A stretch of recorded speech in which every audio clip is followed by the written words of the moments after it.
दोस्तों, इस दुनिया में बहुत सारे लोग हैं जिनके साथ कुछ बुरा हुआ, बुरा हो रहा है और बुरा होता रहेगा। इसके पीछे वो बहुत सारे कारण बता सकते हैं, उनके पास बहुत सारे कारण हो सकते हैं। लेकिन वो जितने भी कारण होंगे, मैं ये तो नहीं कह रहा हूँ कि वो झूठ बोल रहे हैं। वो सही बोल रहे हैं, जितना जो उन्हें पता है उसके हिसाब से वो सही बोल रहे हैं। लेकिन एक ऐसा कारण कि बहुत सारे लोगों के साथ कुछ बुरा हुआ, बुरा हो रहा है या ऐसा होता भी रहेगा। अब ये पर्सनल प्रोफेशनल टर्म्स दोनों में से हो सकता है कि प्रोफेशनल टर्म्स में कुछ चीज़ें हो सकती हैं जैसे ब्रेकअप, डिवोर्स, और प्रोफेशनल टर्म्स में हो सकता है फाइनेंशियल लॉस, पैसों का नुकसान। तो ये होता रहा है, हो रहा है और होता रहेगा। इसका एक मेन कारण क्या है? क्या हम कोई लॉस करते हैं? क्या हम किसी एक एडवर्स सिचुएशन में आते हैं, किसी बुरी स्थिति में आते हैं कि हमें ऐसा बनाया गया है, हमें ऐसे डिज़ाइन किया गया है कि हमारे साथ ऐसा कुछ होता रहा है और होता रहेगा? क्या कारण है इसके पीछे? इसके पीछे एक कारण है जिसे आपको, एक वर्ड है, मैं आपको बता रहा हूँ। उस वर्ड को याद रखिएगा और अभी मैं आपको एक लाइव एक्सपेरिमेंट की मदद से वो चीज़, उसका प्रूफ भी दूंगा। वो वर्ड है आउटवर्ड ग्लॉस। Outward gloss. अब ये आउटवर्ड ग्लॉस क्या है दोस्तों? मैं अभी आपको एक चीज़ दिखाता हूँ। देखिए दोस्तों, ये आपके सामने दो ग्लास है। अब मैं आपसे पूछूं कि ये दो ग्लासेस में किस चीज़ का डिफरेंस है? आप ये देखिए, स्ट्रक्चर, साइज वाइज सब इनका सेम है। स्ट्रक्चर सेम है, साइज सेम है, डिज़ाइन सेम है। तो अब ये इंसान है, दो इंसान हैं, दोनों की दो आंखें हैं, दो कान हैं, 5 सेंसेस हैं, है ना? तो नेचर के लेवल पे तो दोनों सेम है। लेकिन अब इनमें से एक पर्सन है सही और एक पर्सन है जो आपको चीट कर सकता है, धोखा दे सकता है, आपके साथ कुछ बुरा कर सकता है, आपको डिसीव कर सकता है।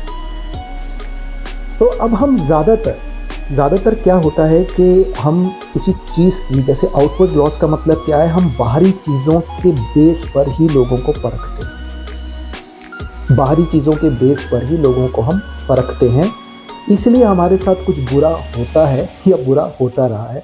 तो देखिए, स्ट्रक्चर सेम है, डिफरेंस किसका है? कलर का। देखिए, this is a light one and this is a dark one, है ना? तो ये कलर क्या है? ये कलर किसी भी इंसान की एक इंटेंशन, एक फितरत है, उसकी एक पर्सनैलिटी है, उसकी एक पर्सनैलिटी है।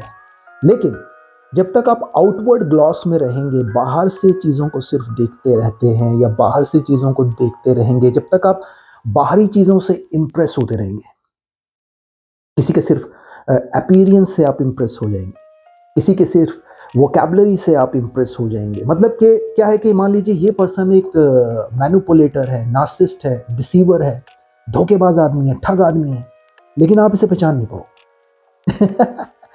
क्योंकि आपको ऐसा तैयार किया गया, बचपन से आपको ऐसा तैयार किया गया है कि आप ज़्यादातर, आपके साथ बुरा ही होगा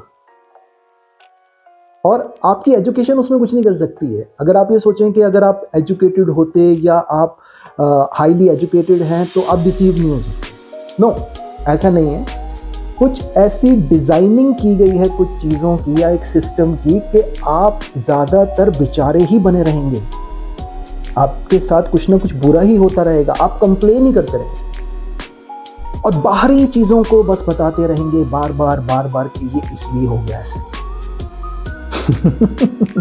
तो इसको हम कहते हैं आउटवर्ड ग्लॉस। लेकिन क्या होता है, एक शख्स आपको ना, आउटवर्ड ग्लॉस, अगर आप सिर्फ बाहर से चीज़ों को देखना, ऑब्जर्व, अगर वो सिर्फ आप बाहर से ऑब्जर्व करना छोड़ दें, तो एक इंसान आपको बहुत कुछ बता रहा होता है। वो बहुत कुछ बता रहा होता है आपको अपने बारे में, अंदर से, वो अंदर से अपने बारे में बहुत कुछ बता रहा होता है। तो अगर ये दो ग्लास हैं, ये दो इंडिविजुअल्स हैं, इनकी स्ट्रक्चरिंग सेम है, बाहर से काफ़ी चीज़ों में ये सेम है, बट डिफरेंस किस चीज़ का है? कलर का। इनमें से एक सही इंसान है और दूसरा मैनिपुलेटर, सेप्टर है। अब ये कोई भी हो सकता है इस वक्त आपके करीब हो, बहुत पास हो। हो सकता है आप खुद हो, ये भी पॉसिबिलिटी है कि आप मैनिपुलेटर, डिसीवर एक पैथोलॉजिकल लायर, क्रोनिक लायर हो सकते हैं। इज अ पॉसिबिलिटी हो सकती है। तो ये है दोस्तों डिफरेंस। तो ज़्यादातर लोग दुखी थे, दुखी हैं, दुखी रहेंगे, कंप्लेंट्स करते रहेंगे, शिकायतें करते रहेंगे, विक्टिम मेंटालिटी दिखाते रहेंगे। अब इससे बचने का रास्ता क्या है? इससे बचने का रास्ता ये है कि आप चीज़ों को देखें ना, आप चीज़ों को समझने की कोशिश करें, अपनी ऑब्जर्वेशंस को बेटर करें। लोग अपने बारे में आपको बहुत कुछ बताते हैं अपने शब्दों के ज़रिए, अपनी बॉडी लैंग्वेज के ज़रिए, अपनी हैंडराइटिंग के ज़रिए। तो साइको एनालिसिस करना सीखिए। तो ये साइको एनालिसिस की मदद से आप किसी पर्सन को सिर्फ जानेंगे नहीं, आप उसे समझ जाएंगे। तो जब आप लोगों को समझने की एबिलिटी आपके अंदर आ जाएगी, तो आप शिकायतें करनी बंद कर देंगे, आप कंप्लेंट्स बंद कर देंगे। आप इसको चेक करके देखिए, आप ये डेफिनेटली बंद कर देंगे शिकायतें करना, कंप्लेन करना।